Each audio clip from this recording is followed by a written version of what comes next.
And finally, new rule, both candidates must sign a pledge that whoever loses the election in November, whether it's Hillary or whether it's Orange Hitler, I play it fair and balanced. The loser has to congratulate the winner and concede graciously. Why?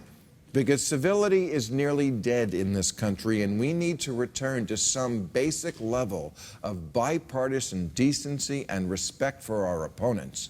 Otherwise, we're going to wind up being governed by those good-for-nothing assholes on the other side. You see, because I just... As long as one person is there with you. All right. Now, you may not think that something as simple as congratulating your opponent should rise to the level of a campaign issue, but if you want to know why our country is so tense and our government doesn't work, it's because society functions on some basic rules of conduct, and they're all going away. It's why filibustering has become not a rare principled protest, but the everyday automatic cock-blocking that defines government now. Ted Cruz filibustered Obamacare for nearly a day by reading Green Eggs and Ham, a book about how you might like something if you give it a chance.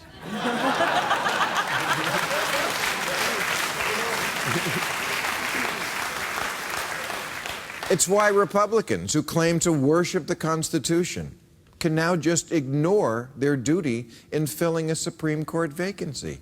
And speaking of the Supreme Court, which used to stay supremely out of partisan bickering, it's why Ruth Bader Ginsburg, yes, even sweet, scholarly, grandmotherly Ruth Bader Ginsburg, talked trash about Trump this year like she was in a rap battle. Oh, that man can bring out the worst in anyone. But I have to tell you, Donald Trump didn't create this swamp. He just rose from it. He and Hillary are the first two candidates in memory not to call and congratulate each other after they won their respective races.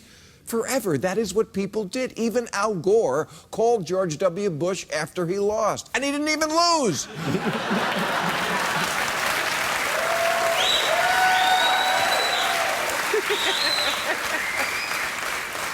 In the Senate, members used to refer to each other as my friend from the other side of the aisle. They didn't mean it literally, of course. No one actually thinks of Ted Cruz as a friend.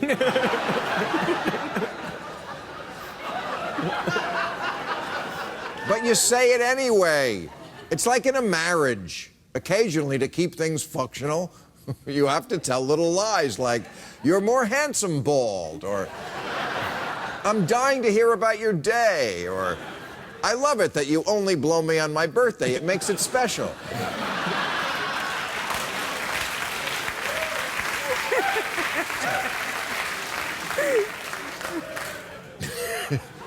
But in politics, we've forgotten how to do that. Lie, not blow each other. We still know how to do that.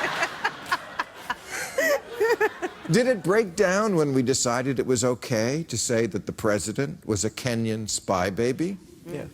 It didn't help.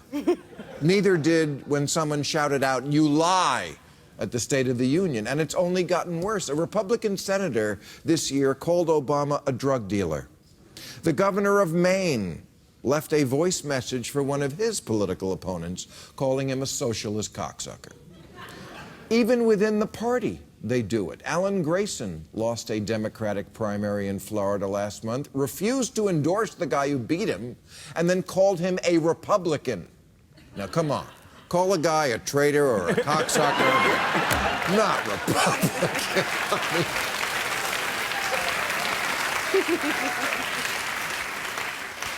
I keep saying that this election is a referendum on decency. It's a chance to reject the gutter and punish people who want to live there. But right now, we are rewarding them. The guy who said, "You lie," the next day, donations poured into his coffers. Because now in America, when you act like an asshole, you're a hero. This is what Parliament looks like on a bad day in the Ukraine. And here's the Turkish Parliament. And the one in South Korea. and the one in Nepal. Yeah, we laugh at it, but that is where we're headed. Because the real infectious disease that's threatening our election isn't pneumonia, it's a total lack of class.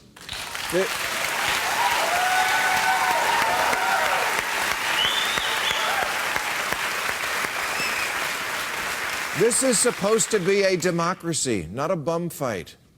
Let's leave the eye gouging to the pageant moms and the hair pulling to the Italians. Just a little decency for old time's sake, so the neighbors don't think we're trash. Because we haven't built that wall yet, and the Mexicans can hear everything.